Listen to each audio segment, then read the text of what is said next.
Founders Forum, episode 13.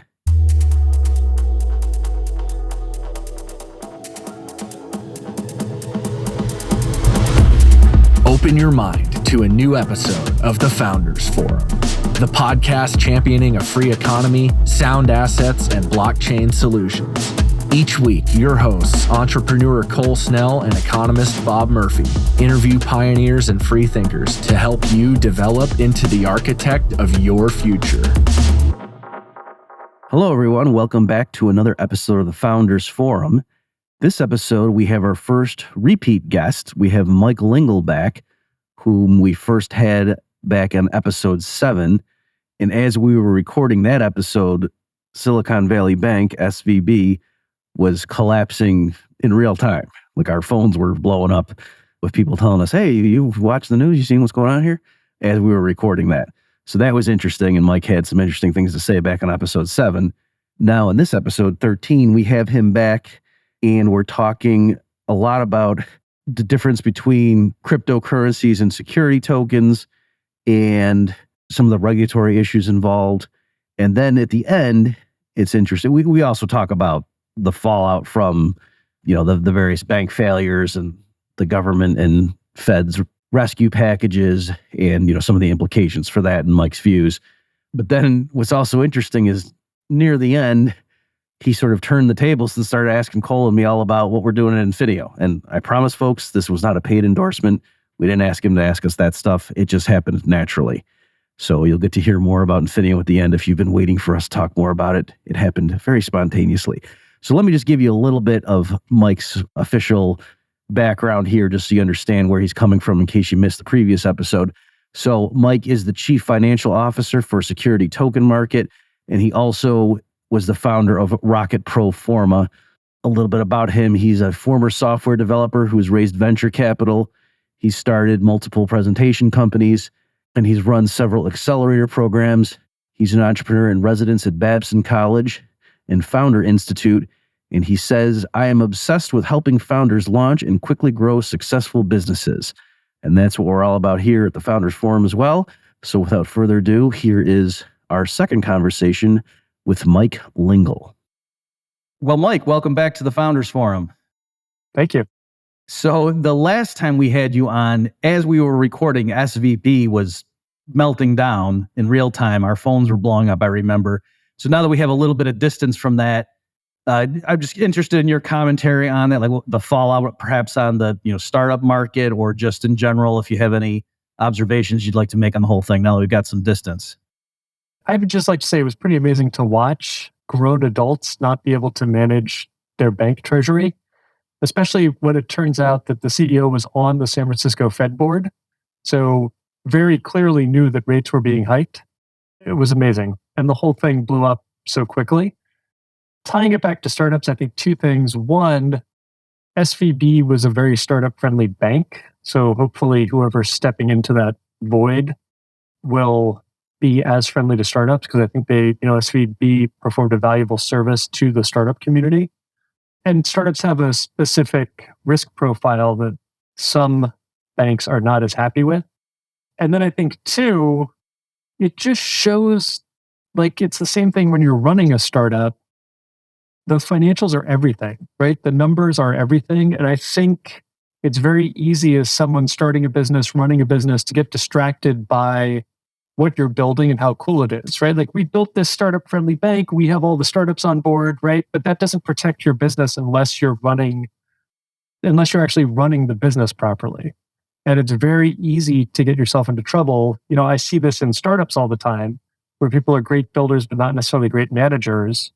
But it's always interesting to see it in a, quote, adult, grown-up group of people who have similar issues, right? They just completely mismanaged their numbers, got caught off guard, and it blew up their business very, very quickly. So there's the mismanagement of the bank. There's the bond rate, something about a yield curve, and then something about startups. So was it the startup-friendly bank piece that failed? Was it the management that failed? Was it the bond market that failed? Was it inflation that failed? Like what? It was the management that failed, because the management, yeah. the management should have been managing the risk, right? And I think in this case, you had Right. two risks that came together at the same time. One risk is interest rate risk, which any bank has, right? If I'm sitting on a bunch of capital, I want to generate as much yield from that capital as possible. But I also have a responsibility to my depositors and to the health of my bank that if a lot of people request their money at the same time, I need to be able to access that money and pay people out. In particular, with Silicon Valley, the second risk is they were super startup friendly. So like something like 60% of their deposits were startup related. And I think that market has obviously had a tough year. Silicon Valley Bank makes a lot of their money on IPOs. The IPO market had slowed down, and they were set up perfectly because of the interest rate risk and the startup concentration risk. They were set up perfectly for a bank run, but didn't realize it. And that's where the mismanagement comes in. It could have been navigated if they had managed their treasury better. So they kept more liquidity so that they were able to redeem their depositors. It could have been managed better if they hadn't scared the market, right? They released a notification that they had a $2 billion hole in their balance sheet without having secured the funding to plug that hole, thinking they were going to have that funding later that day. The funding didn't come through. The bank run was triggered. They went insolvent. But basically, it was these two risks, right? The interest rate risk and the startup concentration risk. It's that Venn diagram that caught them. And just to clarify for the listeners, I mean, we've had other guests on in the interim that have made the point, but in case they missed those episodes, specifically, it wasn't just that they had treasuries, but that they were, for, as far as banks typically go, they were pretty long term. I think that in the hold to maturity portfolio was like 6.2 years was the average duration, which, in these against their benchmark, peers and whatever, that's relatively long. So that's why they were so susceptible to rising interest rates. P.S. Their CEO was on the San Francisco Fed board, right? So we knew interest rates were going up. So I don't know, buy some insurance, right? Like there are products in the marketplace if you're in that position to insure you against exactly what happened. Oh no, they're they had expensive, lots of it, right? Right. Yeah. Yeah, they had lots of insurance, where the depositors had lots of insurance, all of $250,000 worth, called FDIC. Well, they they actually had a lot more than that, as it turned out. Right. Oh yeah, well, they had the whole U.S. Treasury behind them, clearly. And so it's so interesting. So I think Bob reminded me, because in and around this time, may have been after or just before, say these three banks kind of collide. It all happened in a 2-week period or so, or 3-week period. Caitlin Long, friend of ours, friend of the show, personal friend of yours, her Wyoming bank, Custodia, she basically tried to do the exact opposite. And one could argue that the managers of these banks are so set up for failure. I mean, they're fractionally reserved. They're told to how do you really manage a bank run on a fractionally reserved system? It's hard. That's a hard thing to manage. First off, I would say, just based on human nature. So then Caitlin goes out, and was it before or after these banks failed and tried to get a bank charter for a non-fractionally reserved bank? So basically a fully pegged one-to-one bank, and she was denied. So I think the initial rejection had come through a few weeks earlier. And then I know she appealed it and then got an official no means no. And I don't remember if that second one came after the three, but I know because when the three were going down, people were saying it's ironic because, Caitlin Long's application was only recently just denied. And now everyone's saying, how come there's no option for people to have a bank that just holds their money for them? And it's because the Fed literally just turned down the application for just that. So this is the perfect segue. I guess you could say that, there is an option, and that would be called, I'm just going to say Tether, because I'm a big fan of Tether. I get Tether. I mean, Tether is an option, right? It's fully pegged, which is interesting, is that so the banks blame the bond rate for the failure. And then Tether showed a $750 million profit in Q4 2022. Anyone listening to this, go ahead and just Google that. It's fascinating to read about because of the bond rate. So here's one group of businesses failing because of the interest rate. And here's another business that had record earnings. And this quarter, Q1, the quarter after they earned $750 million. They're going to obliterate those earnings. I think this quarter, they could earn over $1 billion, fundamentally because the vast majority of their PEG or their non-fractional reserve kind of unbanked system, it was, leveraging the increase in interest rate on the bond market. So I guess, Mike, maybe the question could founders or businesses, could they get unbanked? And I'll further kind of make the point where, if they were, the risk for a business is that they would have to diversify, bank diversification. They'd have to have $250,000 in all these different bank accounts to be insured so that they wouldn't lose. So they'd have to have, if they had $1 billion company, they'd have to have, I don't know how many thousands of bank accounts with $250,000 max each account. You could never run your business. So is Tether or a stable coin an option for businesses to kind of hedge against this risk, or say stay unbanked, now that we know that you can't bank in a one-to-one peg? You just covered a lot of ground. I think I have just jump in there anywhere. So I have two things I would say. One is, I think it depends on if you want the features of a bank, right? Like what a bank does is it pays interest and it issues credit. And if you want to be able to issue loans and credit, that money has to come from somewhere, and the fractional banking allows that.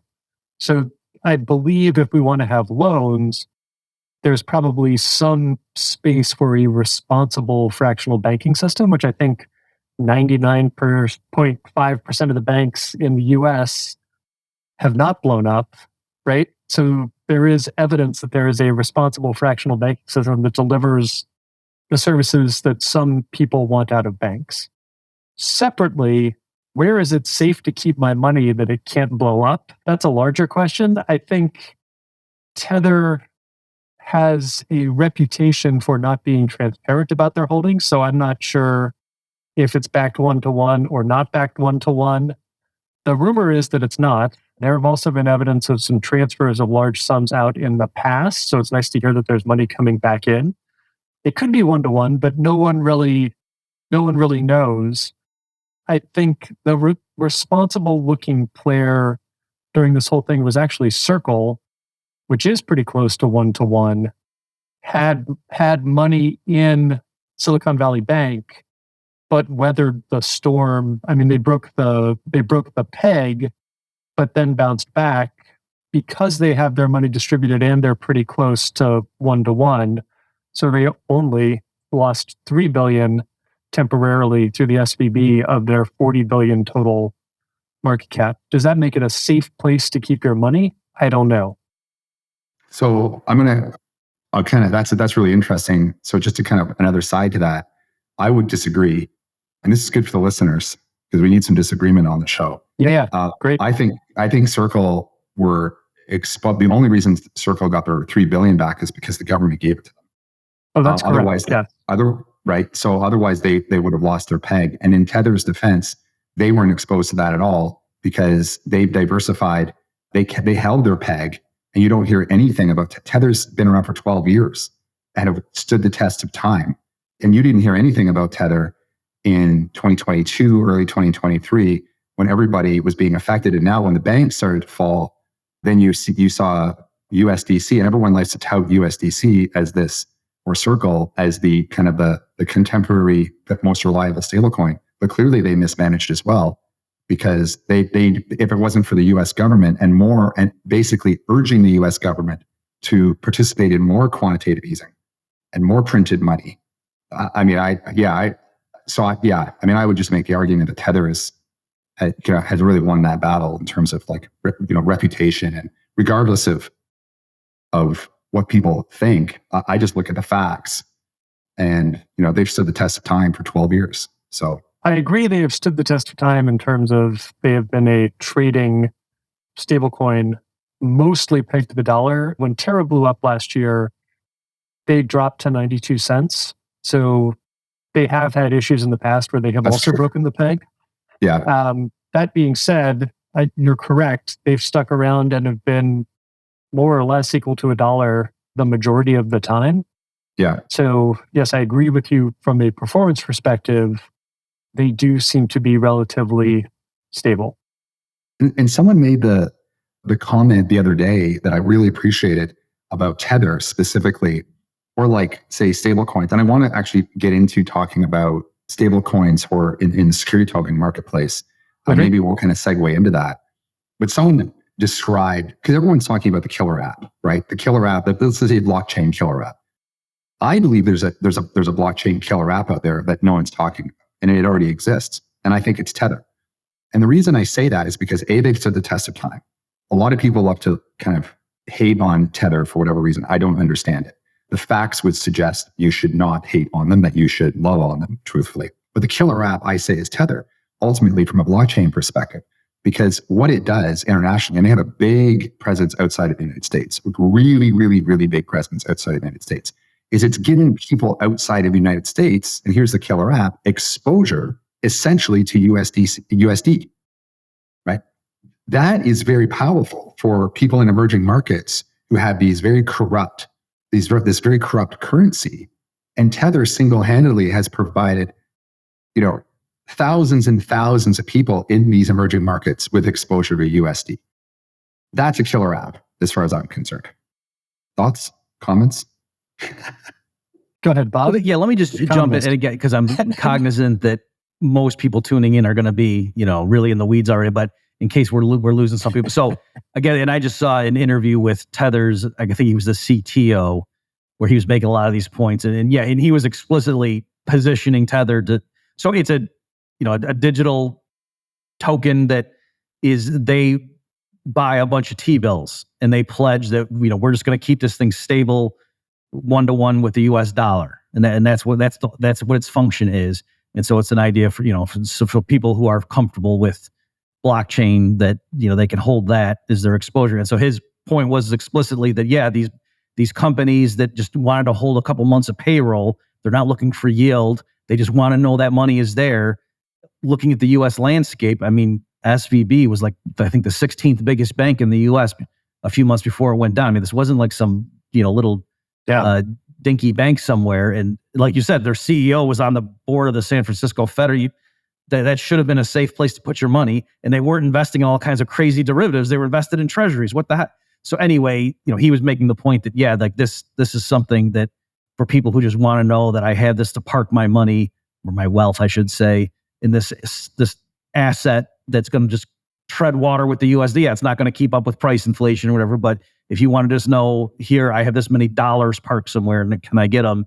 And his argument was, he also, I don't know, Mike, if you want to comment, they were getting into the distinction of, was it so much that people tried to redeem and then the Tether said, we can only give you 92 cents the dollar, versus on the exchanges that the supply and demand temporarily, people were just concerned, Tether's going down. Yeah. No, so they were selling it. It wasn't that Tether ever like reneged on its contractual obligation. Correct. And I think that's true of Circle also with the SVB issue. I think both Tether and Circle continued to redeem at $1. It was only the markets that were skeptical.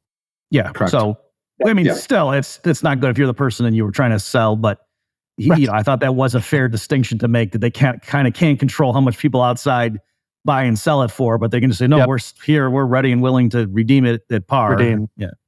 Yep. So Mike, do you think that, so Bob just made an interesting point, and like to use Tether and Circle as an example, and we're all three of us are in agreement. It's just public knowledge that the peg isn't USD, even though it's more treasuries or other securities, capital S securities, that are behind these stable coins, which are framed as a commodity, because say fiat is a commodity. Are stable coins securities, or are they commodities?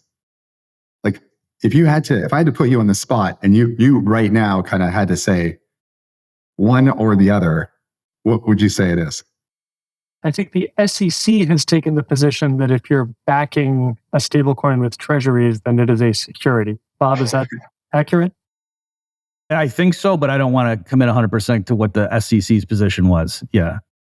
That's my understanding, is that depending on what you're backing the stablecoin with, the SEC has taken the position that it's a security. The SEC has a habit of being unclear about crypto and particular, although they claim they're being clear. But I think the clearest guidance we've seen, I believe I've seen a comment by Gensler that stablecoins backed by treasuries, and we've seen some activity around stablecoins that offer yields, right? Any yield-bearing products, those all seem to be, under the SEC's opinion, falling into the security category. Like, what's your opinion? I mean, no one cares what my opinion is. You know what I mean? Like, all you care about is the SEC going to sue you or not? Yeah. Actually, going back to SVB for a second, I think we can see why the SEC would consider a stablecoin backed by treasuries to be a security, because that's literally the reason SVB blew up, right? It was it was effectively backed by securities, and the whole thing blew up. So I don't know, you're taking on risk, right? Because the treasuries are not actually a stable backing, because unlike a stable coin, you can't immediately convert the treasury to dollars at par, right? You have to convert them at whatever the price of the bond is at that moment, which could be less than the dollars represented by those treasuries. I don't know how to do. Yeah, let me just jump in again for the for sure the current regulatory treatment, you agree, Mike, is that like Bitcoin is not a security. It's a thing. It's its own deal. It's a commodity. Like the US dollar is not a security. It's a currency. Okay. Or I guess and so, but what your point is that okay, but the reason they would say a stable coin, so something that pledges to match the US dollar, you might think, well, then how isn't that just, how can that be a security if the US dollar? But your point is because they don't literally just have $100 bills backing it up. If they did, then maybe it wouldn't be a security. But because they have treasuries, there's some speculative element, there's some risk involved. It's in a sense you're kind of investing in these things, and hence, for all the reasons they want to regulate securities in general, that they would apply in this case. And also just to circle, that's why I chose my words carefully with that CTO of Tether. Again, so assuming he's correct in what he's saying, or he said T-bills, not treasury, like, so meaning that the maturity is, so still, yeah, even if it's a 3-month T-bill, if all their customers want their money right now, they could have to sell it. And if interest rates have risen, then they might not get it all back. But his point was that they had, pretty short-term rollover of those, which is why, as Cole was mentioning, their profitability has gone up. It's not that they had huge asset markdowns because they had relatively short, their turnover, their portfolio pretty fast is the argument. Right. And I think Circle, I'm actually looking online, in June of 2022, so a year ago, Circle had $13.5 billion in cash, right? And that's actually part of what was at SVB was $3 billion in cash, and $42 billion of U.S. Treasury bonds, all of them short term. And they were holding commercial paper, but they had gotten rid of the commercial paper. With Tether, I think it's a little less clear what the backing is. Yeah, right. That is true. So the exercise that I'm kind of leading here is really to kind of get to a conversation around the utility or the importance of something that we're all passionate about, are security tokens, for example. And so kind of asking the question, is a stablecoin, a security? My opinion on whether people care about it or not is that all crypto are securities. That's just my opinion. If you understand whether it's Howie or some kind of utility or description around a security, even Bitcoin to me is a security. The argument would be that it's, say, decentralized, so it's not a security, but yet I don't understand the decentralized argument because it's centralized by people mining, or like an energy grid is fairly centralized. So, I mean, that's a kind of a whole other conversation. So I did a bunch of research before this podcast around I think it's widely understood that the security token marketplace is the future. A lot of people are, big banks, Citibank saying it, HSBC is saying it, the largest hedge fund in the world, Larry Fink, is saying it. The question is that, what would be the stable coin that works in the security token marketplace? Mike, there are security tokens already out there in a primary and a secondary market, right? There's lots of exchanges. I couldn't find a security token stablecoin. And it seemed like most of the people in the space, it definitely seems that there's a utility and need for a stablecoin in the security token marketplace, like there is in the say, the crypto marketplace. And it seems like most people are using Circle as That's what I've seen. The stable coin of choice.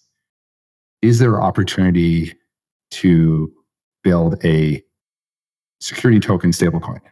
And is that a thing? Are people looking at it? And then maybe, Bob, you could bring it like full circle back to like how this affects founders or how it could affect founders. Not to put you on the spot. What? Yeah, well, go ahead, Mike. Okay. Before I do that, let me say two things about Bitcoin as a security. I think one, my understanding is coins were not distributed initially. Everything was earned through mining, which is actually an important distinction because it moves you away from that security first moment. The genesis of a security is distributing shares to founders, right? So if you look at Ethereum, for example, Ethereum distributed a bunch of tokens to the founders before they launched, right? So people launched with wallets full of Ethereum versus with Bitcoin, everything was earned through mining. And then I think the second thing, the SEC seems, or actually I guess New York State now, seems to be taking the position that proof of work is not a security versus Ethereum's move to proof of stake may have shifted them into a security because of the way the blockchain is validated. Yeah. Right? So there are technical differences between Bitcoin and other blockchains that may turn out to be, or are sounding like they're turning out to be critical in the determination of what's a commodity and what's a security. So that wasn't your question, but I just wanted to pick up on that. No, it was good. I'm like, my questions are like triple-ended all the time. So yeah, okay. You're working through it really well. So the last part of it was utility or need for a security token stablecoin in the security token marketplace.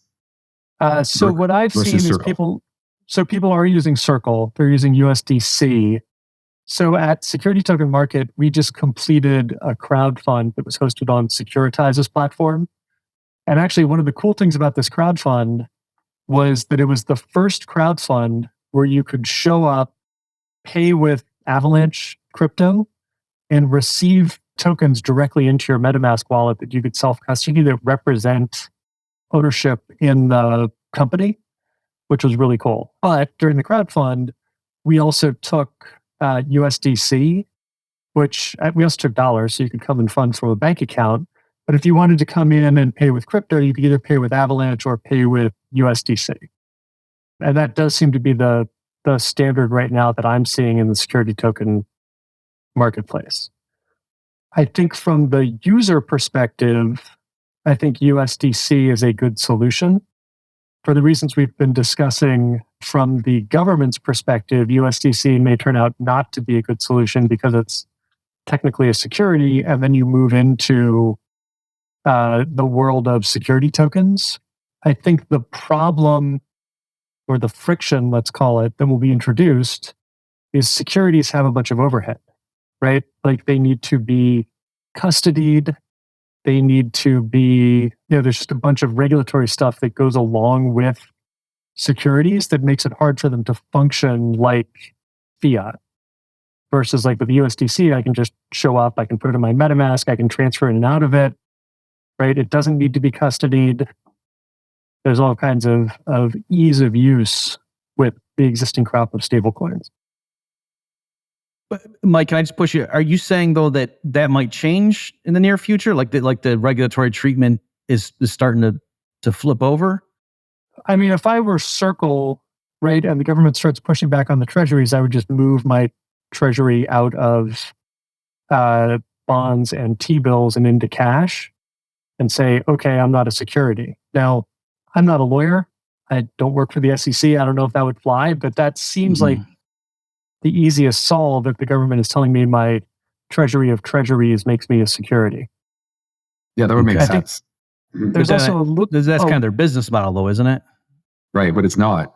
It is, right?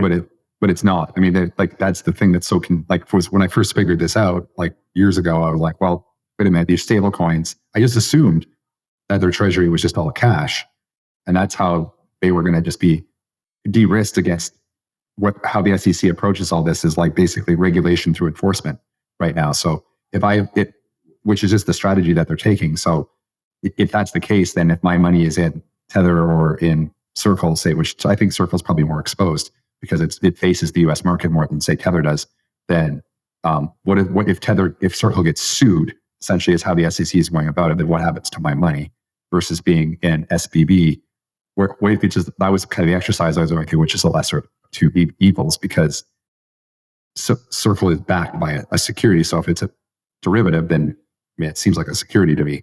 But if it's cash, then it's not. But if it's not cash, it's a treasury or a T-bill or a commercial paper or whatever it is. They're all securities. Yeah, I'm just making the modest point that if they did switch over like to truly like checking accounts or $100 bills or whatever in vaults, that like then they'd have to come up with some other way to earn money to earn, I think they earn. I mean, they probably earn some kind of transaction fee. Now we're into I don't really know how the plumbing works, but I bet they make a transaction fee on every trade. Mm-hmm. Yeah, it's about 10 basis points is what they earn on every fee. So some like Tether's earnings, say, was a combination of the rate from the bond in going up. They just were kind of in the right place at the right time at that. But then also a certain percentage of that, I don't know what it is, you're right, Mike, is it's basically 10 basis points, 10 to 20 basis points like per transaction. I'm not saying that's what Tether earns, but like generally speaking in my research, stablecoins, that's what they charge per transaction. Yeah. And by the way, I'm not saying that would be a nail in the coffin because this is something that even before before Bitcoin existed, in certain circles of economists argue about banking things, about fractional reserve. And yeah, it's a give and take of, well, to have a 100% reserve bank, they got to earn money. Somehow the customers have to pay for that. Like, why would I build ATMs and give you checking accounts and debit cards and have the employees and vaults and insurance and all that stuff if I can't lend your money out for mortgages? And it can be done, but you just got to figure out some way that to charge them. Right. And you're back into SVB land if you're not careful. Right. Right. Because that's essentially what they were trying to do, is juice their revenue by earning money off of the treasuries. So when they bought the treasuries, whatever, a year ago, they bought the long dated treasuries because they had a higher interest rate, right? So they made a couple extra basis points, but they had to lock in their money for some longer amount of time, but it was all about yield, right? And that is then what caught them. For those extra basis points, they had traded their ability to get out of those funds quickly. And then when the redemptions came, they couldn't trade out of it. So there's one argument to be made that getting out of treasuries actually makes the stablecoin more stable because it removes that. Yes, it produces some yield, but it removes that duration risk of holding that basket of treasuries. Especially for longer term treasuries. Yeah. Versus shorter term treasuries. Yeah. So, Bob, what does this all mean to the founder? What does this all mean to the business owner? Don't keep all your money at Silicon Valley Bank. Right. Or it sounds like don't keep your money anywhere. Really. Right. Well, yeah. So, I mean, this is kind of just backing into what we were just talking about, that, ideally, what do you want is, I want this institution that takes my money, keeps it in $100 bills in a vault, has insurance in case someone steals or there's a fire, and then I have instant access to it even on the weekends, and I can transmit it, to European customers and whatever, buy things from Dubai, and they don't charge me anything for it. That's what I want. And so someone's going to say, why would we run a business like that? We would just go out of business. How do we earn money? And so that is the trickiness of this, is to figure out what, because and I think maybe Mike, this is partly what you were getting at, to say, instead of using SVB or other US banks that maybe, have more sensible portfolios that aren't so exposed to duration risk, still, if I'm just holding a bunch of Tether or, if I use Circle or whatever, still, to make my payroll, I have to translate, maybe my employees are going to say, what the heck is a stable coin? I don't know what that is. Here's my checking account. I want direct deposit twice a month. What are you talking about?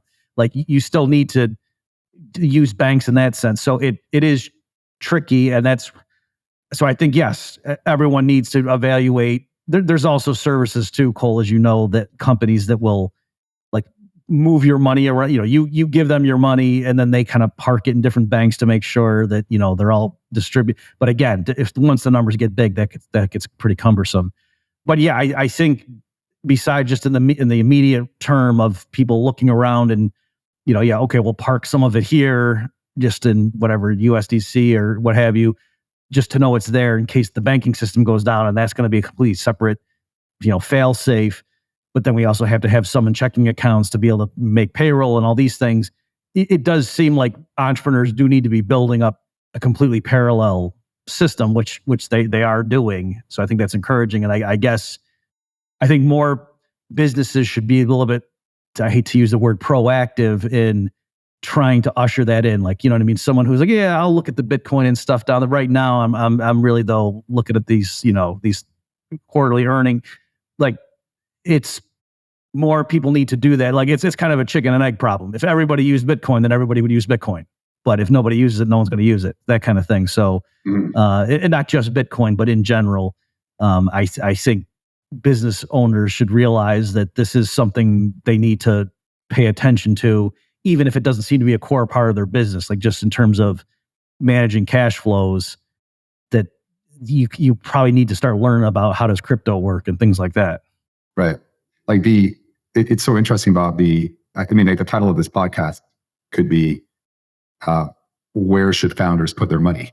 What is your business treasury account? Like, it's a real interesting question. Yeah. And I'm at a point right now with fiat where I don't want to, in my businesses, keep more than $250,000 in a bank, any bank, just so that at least I know I'm FDIC insured. So then I start kind of looking at, and I'll just say it out loud. I've said it in other podcasts, because this is like literally what I do. That's what Bob and I are co-hosts here, and he's the economist. I'm, the founder. I've been success and failure for 30 years as a founder. What I do know is that I've never slept better at night. My treasury are life insurance companies. I trust my money with life insurance companies more than I trust any other. Okay, so if you think of, well, money has to live somewhere. My capital has to exist somewhere. Where do I want it to exist? Life insurance. That's what I do. And the thing is that any business, big or small, startup or, earning $1 billion per quarter, can use it. It's non-discriminatory from a net worth perspective. So then to take it even a step further, well, what do ultra high net worth people do who have sold their business and they're sitting on billions of dollars? Well, they use offshore private placement life insurance. And this is a very, very, very common strategy. And I'm not going to get into the mechanics of private placement life insurance, but life insurance from a startup perspective, all the way through to when you exit your business. So if you're listening to this podcast, we know that you are going to exit your business in 25 or 30 years for trillions of dollars. We know you're going to do that. Right? That's all yes. And when you do that, you will be grateful to learn about private placement life insurance offshore. You will have the sophistication to go and take advantage of it. Okay, so I digress. Comments on that? Bob, do you want to comment on that? Mike, comments on that? Well, sure. So just for the things that you're going to sell your business in 20 years for $1 trillion, keep in mind, folks, what the Fed is doing. So it might just be that that's a few loaves of bread. So, right. Hopefully it's $1 trillion for the right reason, not the wrong reason.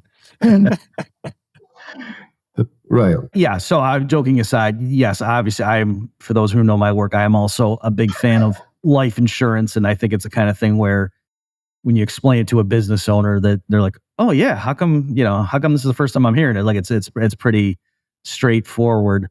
I guess, Mike, I'm curious, are you encountering in your line of work, like more business owners coming in who are of the mindset that, yeah, I thought I could just not have to deal with this stuff, but now I'm realizing it's the future, or is it? I think two things. I think there's the basic blocking and tackling, which I think, so my wife works for JP Morgan, and JP Morgan saw tremendous inflows during this whole thing, sure, because everyone was rushing to safety. So I think a couple things we learned. One is big banks have not really been threatened by this. In fact, it's been net positive for them. They arguably have their treasuries are better managed, although we've learned that adults aren't always great at doing their jobs responsibly. And two, they have less concentration risk about the type of deposits. Like JP Morgan doesn't have 60% of the depositors as startups, right? I think the second thing is, at the end of the day, the government, we saw 3 banks blow up and no depositors lost any money in any of those 3 blow-ups. So there was a moment at SVB where everyone thought they were going to lose money, but that didn't actually happen. And the reason is 2 of the banks shut down. Well, one of the banks shut down preemptively when they could still repay all the depositors. One of the banks, SVB, was shut down because the government stepped in and shut them down quickly when they saw what was happening. And then there were a few weeks of questions. And then basically the government, I think, did the math. We'll see. But the back of the napkin was the government's not going to have to pay out of pocket. They're going to sell off assets of SVB, use that to close the gap so they can make everyone whole without dipping into the federal treasury. Now, that's the party line. We'll see what actually happens. The third bank was shut down on a Sunday without any explanation of why or what position they were in, although Barney Frank was very vocal about the fact that they were not actually insolvent. So I don't know about the third one, but all 3 of those banks fully repaid depositors. And we saw the government is very interested in making sure that people get their money back. So, big banks, US banks seem to be a pretty good place to put your money. Even the ones that blow up have gotten redeemed so far. Right? Again, no promises. Right. Okay. So Silicon Valley Bank, Silvergate, and Signature are the 3 banks that Mike's talking about. And it's interesting. So if you guys or anyone listening to this, Google Warren Buffett opinion on bank failure. And he's notoriously bailed out, like Berkshire's notoriously bailed out a lot of banks over the years. He said, I read something. He did. Yeah. Like to the tune of like 3 or 4 billion, I think. Yeah, he got a sweet deal on that too. Yeah, no doubt. Yeah. I mean, he's pretty amazing. So his opinion I read 3 or 4 days ago. I actually think I saw him speaking about it on TikTok or something. So it could have been like AI, and it may not even have been him. So he's definitely on TikTok. Oh, he loves it. Yeah. Right. And so he probably owns it secretly. Anyway, what he was saying is that in America, you never have to worry about banks failing. Your money's basically always going to be safe. Like he basically said, the government's always going to bail out the banks, and you never have to worry. You just never have to worry because it doesn't cost the government anything. And he gets into this equation. I can't remember what it is why it actually doesn't cost the government anything to bail out a bank, and it would cost them more if they didn't. So that's where my brain kind of like breaks. I don't really understand exactly necessarily how that works. They just print more dollars. That's the answer to your question. Right. Yeah. So Buffett's whole thing was like, he's like, trust America. America works. Just trust it. Right. Yeah. So kind of an interesting. But I think the question of where you keep your money. So as a founder, I think the first line of defense is big bank, US bank, right? I think we've talked about stable coins. I think you're taking on some risk, but they have proven to be relatively stable, right? USDC, Tether. You lose some of the interest bearing, although, I think a lot of that interest bearing stuff has been shut down in the US. There's also the question of how do I get it back to fiat, right? Which is the question of like, how do I actually deposit this into someone's bank account? Which is a more complicated question. And I think also for some industries, like the crypto industry in particular, Silicon Valley Bank was friendlier. Signature and Silvergate were very friendly to crypto firms. And it's harder as a blockchain firm, even with us, where we're dealing with security tokens, which are securities. The second we say token, right, the larger banks are like, we don't want to bank you. But we're not touching any crypto, right? We just have token in our name. So I think that's where you get pushed out into the smaller banks. And then, those have a higher risk of being blown up, especially if they're crypto friendly. You start running into that concentration risk. A lot of the depositors are crypto companies. So if you're in crypto winter, it's harder for those banks to survive, right? It's similar to the SVB issue of the startups having a tough time. you make such an interesting point about tokens versus, say, like security tokens versus crypto. So for the founder of there, so we may have listeners who are founders who are, say, crypto or like traditional like DeFi. I hate securities. I hate the SEC. I'm really libertarian about and that's great. And then we may have people that are more kind of bridging the gap between TradFi and DeFi, and they're in the security token place. So we are like Bob and I, we own a business together. We work in the security token marketplace like you do, Mike. And, a lot of our intentions here to kind of draw attention to the benefits and, what's coming. It's not here yet, but it's coming. We're really proud of our lawyers and we're really proud of our accountants. We work with Perkins Coie, big, super reputable firm. Our lawyer there has been on this show. His name's Paul Ness. He's amazing. Our accountants are Deloitte, New York City. Yeah, we definitely, when we went to acquire people like we have a nice relationship with a nice bank, very fintech kind of related bank. But definitely, we had to discern between, what we were doing. We had to convince these people that we're in the daylight of what's happening, that we're not some company that is promising 9,000% APY. We're not a Ponzi. We're not vaporware. And because a lot of these credible institutions are not bringing on, they're looking for that. They're looking for holes in your business plan.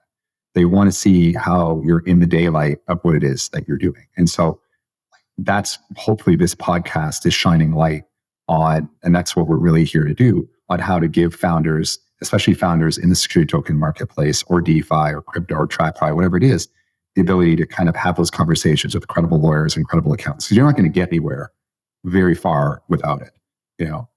I would say, do you agree with that? Do you agree with the importance of really kind of understanding, how to be in the daylight and how to speak, the right language? Yes.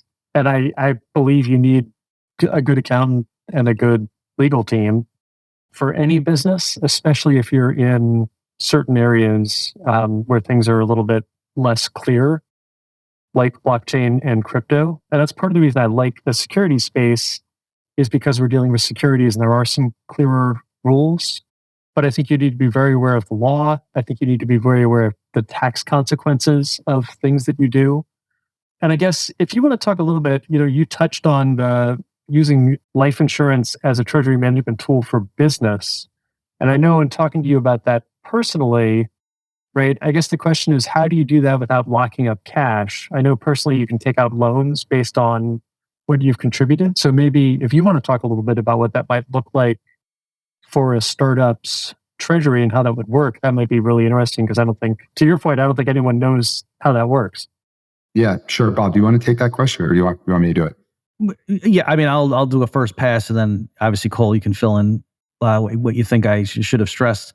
Yeah, so that's a great question. And obviously, one of the things Cole, I know, stresses when he's meeting with somebody is to say you need free cash flow, that, you got to be able to put in. But one of the huge advantages of this is to say that, this approach, again, of, funding, we like whole life insurance as a vehicle of choice, is that there's a lot of liquidity there, that it builds up cash value, and that, it's locked in. The insurance company is obligated contractually to lend against the cash value, with the underlying, the policy serving as the collateral. So ahead of time, you're going to be able to access that. It's sort of like if you had a home equity line of credit that the bank couldn't turn you down for, couldn't change the rules on you down the road. You knew that the interest rate was going to be ahead of time, things like that.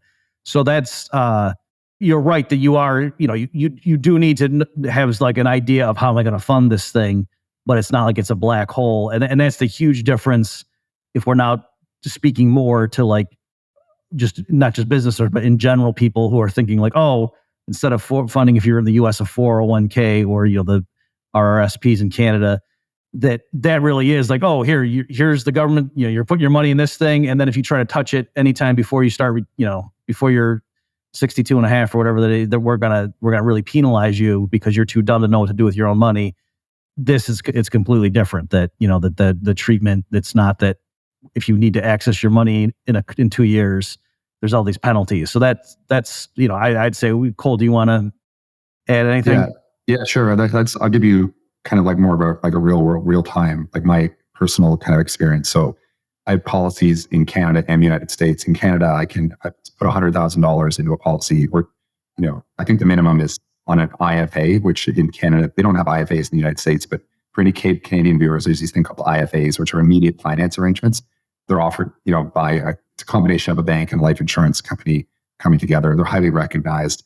Basically, the minimum amount is $25,000 and it goes up from there. So if I say take $25,000, I put it into a life insurance premium, the bank will lend that $25,000 right back to me on finally assigning the life insurance policy, essentially. And then you also have the death benefit and if the corporation owns the life insurance contract, then the death benefit de-risks the business and sits on the balance sheet. So that's Canada. In the United States, the equivalent version of that would be like premium financing, essentially, where a bank would basically fund the premiums for you, so you get your premium dollars back to use. So essentially, what's happened, so when I funded, so I'm a private equity investor, and how I invest into private equity is, first off, I fund a life insurance contract. I take the money back out, and then I invest it into businesses, into private equity. Now what I get is kind of the idea of using $1 multiple times, in the sense that I get the dividend tied to within the life insurance. I get to use the same money to acquire private equity. And then I also have the death benefit that when I attract business partners, the corporation is the beneficiary.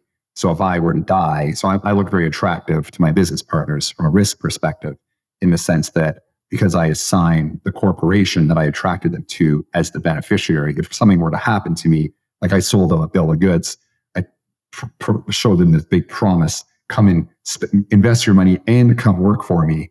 If I get hit by a bus tomorrow, then a check worth millions of dollars follows to kind of offset the risk of losing me. So it de-risks the business, and I get to kind of leverage the policy. So kind of how I funded my most recent business. Can the founders get a death benefit based on the health of the business, or does it have to be based on the health of the individual?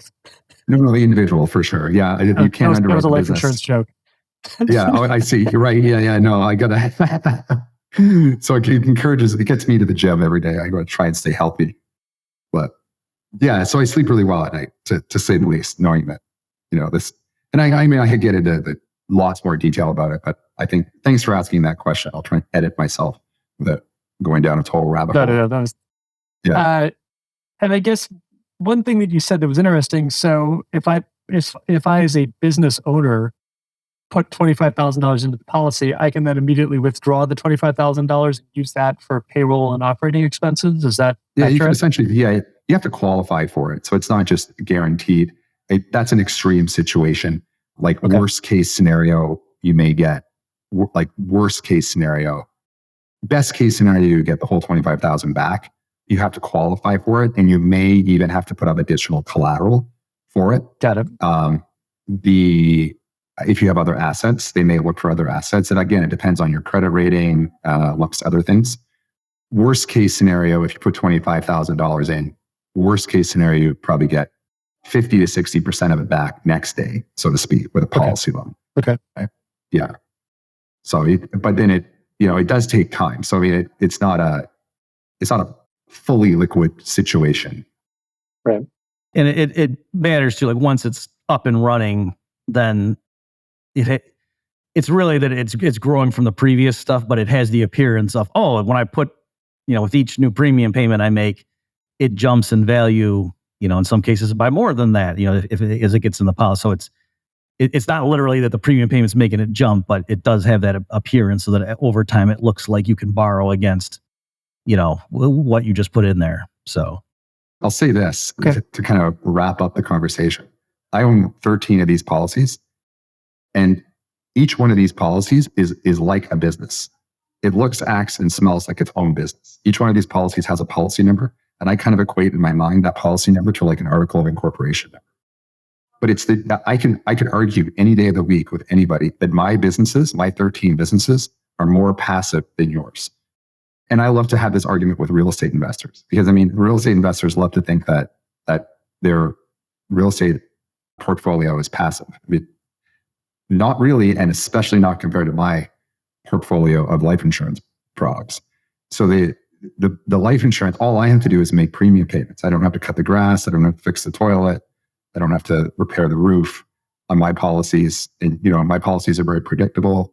They do what they say they're going to do. And then the other thing about them too is that they've worked outside of the Insolvency Act, provided I got into the business or into the life insurance contract while I was solvent.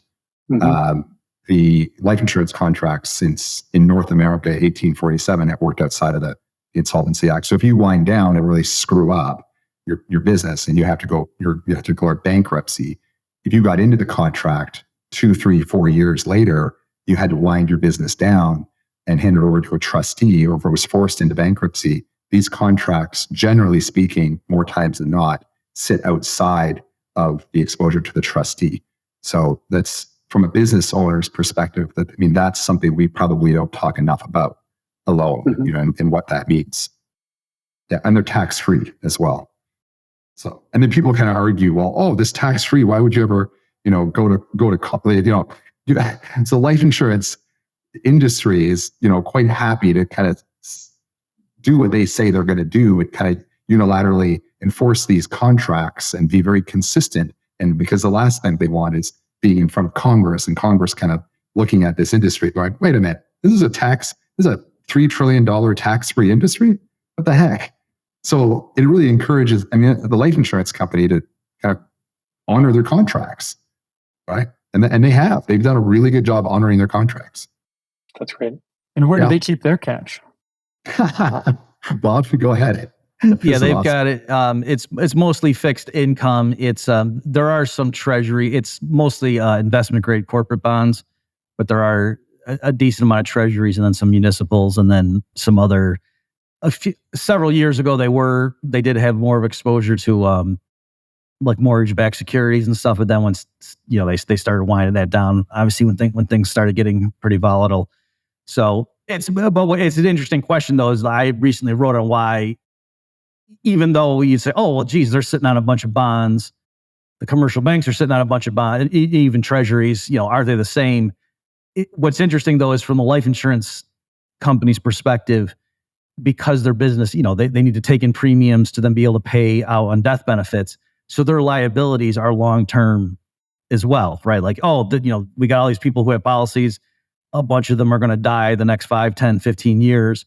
So when interest rates rise, it's true if they're sitting on fixed income assets, their asset value goes down, but their liabilities get marked down too in present value. So it's, if they did a good job maturity matching, they're actually okay, as an enterprise. So it's an interesting little quirk there that even to me, it's neat that they have the safety of bonds, but not the exposure of interest rate risk, so long as they've, tailored them to what their liability trajectory is. The reason I've been smiling so much and kind of laughed when you asked that, because when you asked like what backs the life insurance companies, why are they kind of sounds like a stablecoin, and that's which it kind of, and that's what the realization that I made is like when you start to look at what would be say crypto, DeFi, or security tokens, which is this really nouveau business.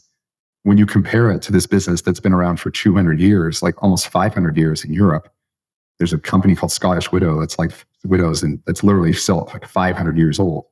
We start to compare this really old, super sound business to this new business. It's unbelievable how, like, even taking a policy loan from a life insurance company and the mechanism of staking in DeFi, it's almost identical. How this analog business and this new business are so similar, and with a lot of this exact same kind of intentions. So it's a very kind of fascinating thing. That's why I would say that Bob and I could speak for Bob, are so interested in both. We're both interested in blockchain use case and life insurance. And so we spend a lot of time trying to marry. It's what we do essentially day to day is, marry the two. We seem to think it's a really good idea, but that's just us. Mike, I want to thank you for joining us today. Yeah. This is our conversation. Thanks for interviewing us. Actually, you're welcome. Can't turn the tables on us. Yeah, we have some back and forth. Yeah, no, it's good. We appreciate you. You're our very first regular guest. Now this is like a real milestone for the Founders Forum that we have a regular contributor, and we just want to thank you on behalf of Bob and I. Thank you a lot for your time and obviously your wisdom and insight. I'm happy to help. And I'm excited to learn more about the life insurance security token product because that sounds like a great use case for security tokens. I literally went into my lawyers and my accountants for 4 years, bringing them blockchain use case. And they looked at me so many times and I've said this before on the show, Cole, nice try, but you can use a spreadsheet for that. and I like, really, it doesn't work for blockchain? They're like, no, it doesn't. So I brought them life insurance and they went, hey, there's a good use case for blockchain here. I'm like, yeah, let's go. And I called up Bob. I said, Bob, I need you. That's a story for another time. All right. Thanks again. That's great. All right. Thanks, guys. Thank you, Mike. This concludes another episode of the Founders Forum.